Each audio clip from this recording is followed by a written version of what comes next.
Jubilee Hills road number 46లోని Ambedkar Nagar కాలనీలో జేఎన్ఎంయూఆర్ఎం భవనాల పక్కన ఉన్న ఖాళీ స్థలంలో బస్తీనేతలు ఆక్రమించి నిర్మిస్తున్న నివాసాలను షేక్పేట మండల్ అధికారులు కూల్చివేశారు. కూల్చివేతల సమయంలో బస్తీ వాసులకి రెవెన్యూ అధికారులకు మధ్య తీవ్రవాగ్వాదం జరిగింది.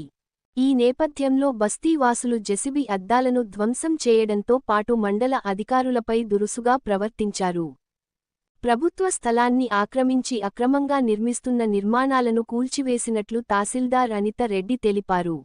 ప్రస్తుతం నిర్మాణాలు చేస్తున్న స్థలాన్ని పేదల కోసం డబుల్ బెడ్రూమ్ నివాసాలు నిర్మించేందుకు కేటాయించిన స్థలం అని, ఆలయం కమ్యూనిటీ హాల్ పేరుతో కొంతమంది డబ్బులు వసూలు చేసి మరి ఇక్కడ ఇల్లు నిర్మిస్తున్నారని తహసీల్దార్ తెలిపారు.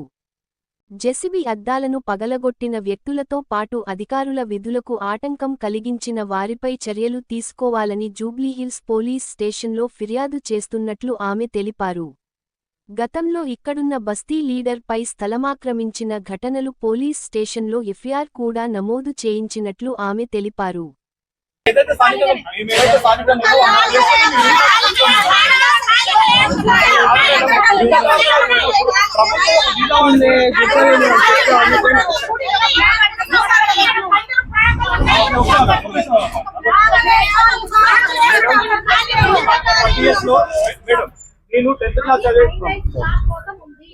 ఈ land survey number road number 45 survey number 403 government land Jubilee Hills Mastan Nagar slum కి వస్తుంది. ఈ 2 acres మనం ఇంతకుముందు జేఎన్ఎన్యూఆర్ఎం కన్స్ట్రక్షన్ కోసం ఇప్పుడు ఈ బ్లాక్స్ ఏవైతే ఉన్నాయో వాటిని కూడా మిగతా 2 acres కూడా మనం జేఎన్ఎన్యూఆర్ఎం హౌసింగ్ కోసమే ఇచ్చినాం కన్స్ట్రక్షన్ కోసం. వాళ్ళు టేకప్ చేయకపోయేసరికి అది వేకెంట్ ఉండేసరికి ఇక్కడ ఉన్న వాళ్ళు లోకల్ లీడర్స్ అని చెప్పుకుంటున్న సోకాల్డ్ అయిన ప్రభాకర్ మీద ఆల్రెడీ మేము ఎఫ్ఐఆర్ కూడా బుక్ చేసినాం.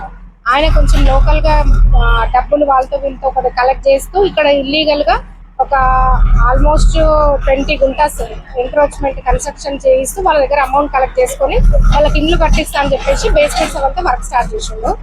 కంప్లీట్ గా పూర్తిగా ఇల్లీగల్ కన్స్ట్రక్షన్స్, ఇందులో మనీ ఇన్వాల్వ్మెంట్ కూడా ఉంది చాలా. వాళ్ళకి అందరి దగ్గర అతను డబ్బులు కలెక్ట్ చేస్తూ ఈ కన్స్ట్రక్షన్స్ టేకప్ చేయిస్తున్నాడు బీద వాళ్ళ దగ్గర అందరి దగ్గర. సో అవన్నీ ఇప్పటికీ ఒకసారికి 2-3 సార్లు వాళ్ళకి డిమాలిష్ చేస్తే వాళ్ళకి ఆల్రెడీ వార్నింగ్ ఇవ్వడం జరిగింది, ఆయన మీద ఎఫ్ఐఆర్ చేయడం కూడా జరిగింది.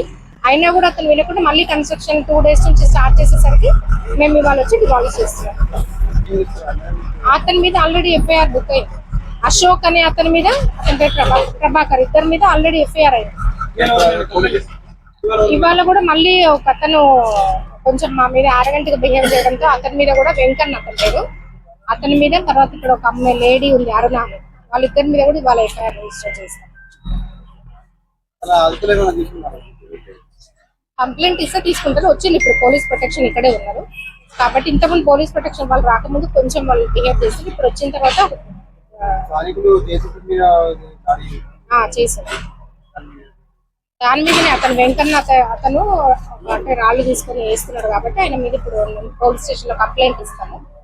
నుంచి చిన్న పిల్లల్ని పెట్టుకొని ఇదే మూల టెంపుల్ వెనక గుడిసెలు వేసుకొని ఉన్నాం. ఎన్నో సార్లు పోలీసు వాళ్ళు వచ్చి ఊడబీకుతుంటే అదే దాన్ని అన్నకాడికి పోయి పీజీఆర్ అన్నకాడికి పోయి ఇంటి ముంగల కూర్చుంటే అన్న 3వ రోజు ఈడికొచ్చి వాళ్ళు పేదలు ఇట్లా బతుకుతురని ఆ రోజు ఇస్తే ఇది 3వసారి 4వసారి అది ఇది చేయటం. పిల్లలు మేము చిన్న పిల్లలు, ఇప్పుడు పిల్లలు పెళ్లిళ్ళు అయినాయి. ఈ రోజు ఇది 3వసారి. తెలుసు ఇలా మరి పిల్లలు పెళ్లిళ్ళు అయినాయి, సాలు ఇలా అపార్ట్మెంట్లు ఉన్నాయి, ఇట్లా చుట్టూ ప్లేస్ ఉన్నదన్న సంగతి తెలుసు. ఈ రోజు అన్యాయం అయిపోయింది. ఈ రోజు మేము ఆ రోజు నుంచి ఈ రోజు దాకా ఇక్కడ ఉన్నోళ్ళమే కదా, మేము ఎక్కడి నుంచో రాలేదు కదా. మా ఈ ప్రూఫ్లు తీయండి.